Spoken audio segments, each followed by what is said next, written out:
Hey everyone, Hannah Johnson here. Have you ever considered what your tax obligation is going to look like in your retirement?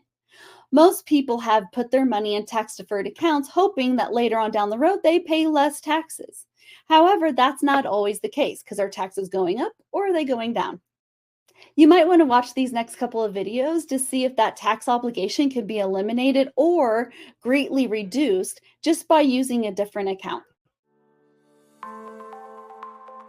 I started HLJ Growth because I saw huge gaps with financial education as well as protection around finances for business owners and entrepreneurs. And I figured there had to be something out there. So I went searching. And along the way, I found all these tools that we're not taught about in our first jobs where we're offered 401ks. We're not taught about them in schools or in colleges. Really, we have to do our own searching in order to find these tools. And this is where I said, you know what? Not everyone has the time to go searching for these tools. So why don't I give them to the public?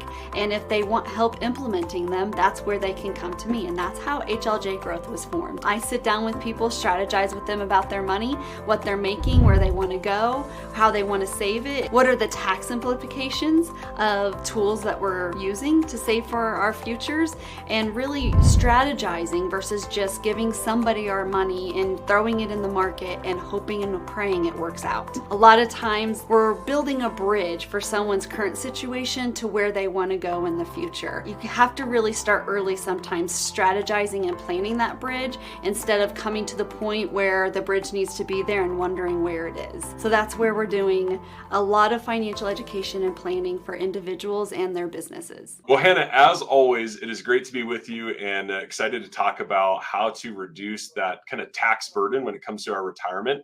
And I'm curious to start things off. What are some of the most effective strategies that people can utilize to minimize that tax burden in their retirement?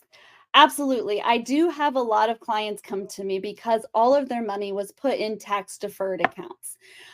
We have to pay money on that tax deferred account at some point, including the tax on the growth. So a lot of times all their money is wrapped up in those tax deferred accounts, and we have to pay those taxes near the end of our life when taxes are actually increased. And that's the number one problem that we see, is that most people just want to eliminate a tax burden that might not have even been there to begin with. So my recommendation for those that are still in their working careers today is to diversify. Maybe put some in those tax deferred accounts, especially if it's a 401k and you're getting a match from your employer. Let's make sure that that match makes sense for the tax savings that you're getting. And if that tax deferred account is actually lowering your tax bracket, then by all means, let's keep it. However, a lot of times clients just start doing a tax deferred account because they think it's lowering their tax bracket when really it's not. So instead, let's go ahead and pay the taxes on it now and then put it in a different product where it grows tax free. Yeah, great insight. That makes a lot of sense. And I'm thinking, right, as you're dealing with people, every single day talking about their retirement, I'm sure you see a lot of mistakes. And I'm curious, what are some of the most common mistakes that causes them to unnecessarily increase their tax liability in retirement? It's actually putting the money in the tax deferred accounts when they don't need to. Like I said before, if you haven't talked to your CPA to make sure that putting money in a tax deferred account is actually saving you taxes by decreasing your tax percentage, then it's not a good plan for you. A 401k is not a good plan for everyone. An IRA is not a good plan for everyone. There's other tools and products out there your that can increase your net worth while avoiding those taxes down the road. So the tax deferred accounts are not always the answer, which is kind of what we're led to believe. If it's not going to lower your tax percentage at the end of the year, let's actually pay taxes on it now and put it in an account that's going to grow tax free, so you never have to worry about paying taxes on that money again. Awesome. Well, as we keep talking about these tax deferred accounts, maybe let's just take a minute and talk about some of the pros and the cons so people kind of clearly understand when it makes sense and maybe when it doesn't for their retirement solution. Absolutely. There's basically three different accounts when it comes to paying taxes. There's a taxed bucket, right? We get a paycheck, or if you're 1099, we get commissions and we have to set aside to pay taxes to Uncle Sam, right? We can't avoid that. Tax deferred bucket comes into play is when we're making a certain amount of money that's going to put us at a higher tax bracket. Then what we can do is use those tax deferred accounts, put a certain amount of money in those tax deferred accounts like 401ks, IRAs, and actually defer that tax obligation till later so that when we're making a lower amount, we're not having to pay that much in taxes. However, we don't know what that tax percentage is going to be down the road. So sometimes it can work in our favor if we're saving a significant amount now. But if we're not saving a significant amount now, let's avoid putting money in the tax deferred accounts and actually use the third bucket, which is a tax-free bucket. That tax-free bucket is we're putting money in there that's already been taxed so that that money can grow tax deferred and tax free, and you can access that money tax free. So it won't matter what the tax percentage is down the road in retirement. It's going to be tax free. We're using the same IRS codes that the government created to our advantage to make sure that we're sheltering that money and protecting that money for our futures. Awesome. Well, thanks for breaking that down. And as you're talking about this, one of the things that I'm thinking about is like early withdrawal. So if somebody hasn't worked with somebody like you and they haven't properly planned for their retirement and they have to take money out early, how does that affect their finances? Absolutely. That's a huge one because life happens, right? We get those unexpected bills. Maybe someone gets unexpectedly hurt or injured, and we need to withdraw some of that money out of those plans just to cover us for the next couple of months or to help pay for surgeries or anything health insurance doesn't pay for. So, what does that tax implication look like? Well, if you're in a 401k, which is a tax deferred situation, you can take loans on your 401k as long as you're employed.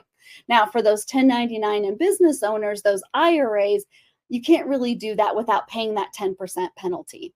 That's where in these tax-free accounts, you can actually take that money out penalty-free, use that money to whatever you need to use it for, and then whenever you're ready, you can either pay it back or not. So it really is a true savings retirement account for the entrepreneur and business owner and even the W-2 employee that gives you more options than tying up your money and putting a lot of rules and restrictions on it like 401ks and IRAs do. Even Roth IRAs have a lot of rules and restrictions. So we have to be very strategic in where we put our money and actually consider what is best for you in your unique situation. Now, I know a lot of people say, oh, well, I have liquid money in a indexed fund, or I have liquid money in a money market account. Great, but you're still going to be taxed on that money when you take it out and use it. So are you ready for that tax obligation? Is that little bit of pulling out that little bit of money actually going to increase your tax liability down the road?